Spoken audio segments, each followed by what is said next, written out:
Bonsoir à tous et bienvenue sur boursicoté.com pour cette nouvelle analyse technique du CAC 40 en clôture avec une séance qui a marqué un rebond mais qui reste technique. En effet, apparaît une ouverture ici sur un gros gap baissier. On a défini ici une zone de support qui était déjà précédemment résistance, qui avait déjà été testée ici sur cette phase avant d'entamer une remontée ici. Donc on a comblé ce gap, on est repassé au-delà des 6570 points qui correspondent au retracement à 23,6% de Fibonacci, et on est venu ici sur cette zone des 6608 points. Donc en clôture, le CAC 40 regagne ce soir 0,51% par rapport à la clôture de vendredi. Donc il s'agit d'un rebond purement technique. D'un point de vue global, en fait, on a des cours ici qui consolident, qui viennent chercher la moyenne mobile 20 exponentielle et qui tentent un rebond. Donc autant d'un point de vue 4 heures, on a une configuration qui reste assez baissière, autant en daily, on préserve je dirais l'essentiel, à savoir ici une phase de consolidation qui peut encore rebondir. Du point de vue des indicateurs techniques, on a une configuration qui reste baissière au sens ici des histogrammes du MACD, donc un MACD qui repasse dans la partie inférieure de sa zone d'évolution, assorti d'un signal de cassure ici de la zone de surachat sur le RSI. Donc c'est un signal de consolidation d'importance, surtout si on rajoute à cela le fait que les volumes sont dans la moyenne des précédentes séances. On a un mouvement qui au final n'a pas une conviction extraordinaire par rapport justement au rebond qui avait été provoqué par ce gap baissier. Donc on est pour l'instant sur un mouvement, donc une alerte de consolidation suivie d'un rebond technique, mais qui n'est pas encore en mesure de nous permettre de penser que l'on reviendra ici sur cette zone de points hauts significatifs proche des 6687 points.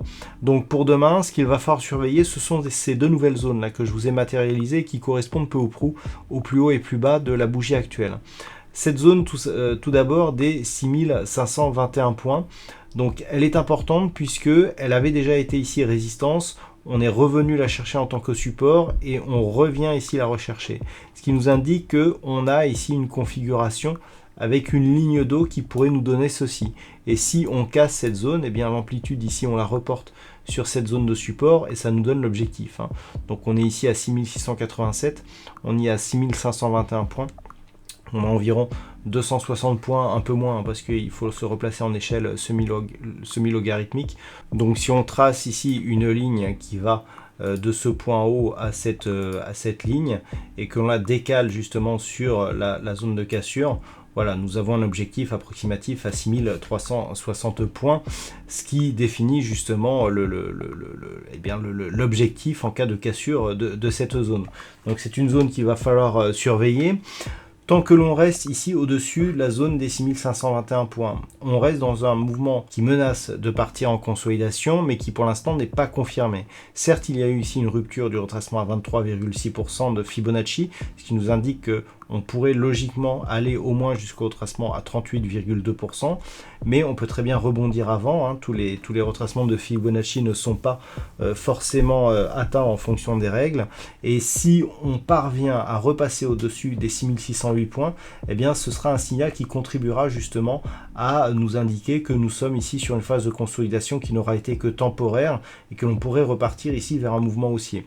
Donc les deux niveaux qu'il faudra surveiller demain, ce sont justement les points hauts et points bas de la bougie actuelle, à savoir 6608 pour la partie supérieure, puisque si on repasse au-dessus de cette zone, on considérera de plus en plus que cette phase de consolidation n'a été que temporaire. Par contre, si on repasse ici à la baisse de la zone des 6521 points, là on pourra considérer qu'on a eu une impulsion suivie d'un rebond technique qui devrait être suivi d'une poursuite de consolidation. Voilà donc ce que l'on peut dire sur cette configuration technique pour ce soir. D'un point de vue statistique, alors nous avons une configuration technique qui n'a pas énormément d'occurrences. Alors les occurrences sont plutôt haussières par rapport au niveau d'ouverture de demain, mais la conviction n'est pas très forte. Donc pour demain, elle semblerait s'intensifier à la hausse pour les jours suivants et notamment jusqu'à la fin de la semaine. Mais voilà, avec peu d'occurrences, on ne pourra pas créditer cette statistique d'une fiabilité à toute épreuve. Voilà donc ce que l'on peut dire sur cette analyse technique du CAC 40. Je vous souhaite une bonne soirée. On se retrouve dès demain pour d'autres analyses techniques, toujours sur le site boursicoté.com.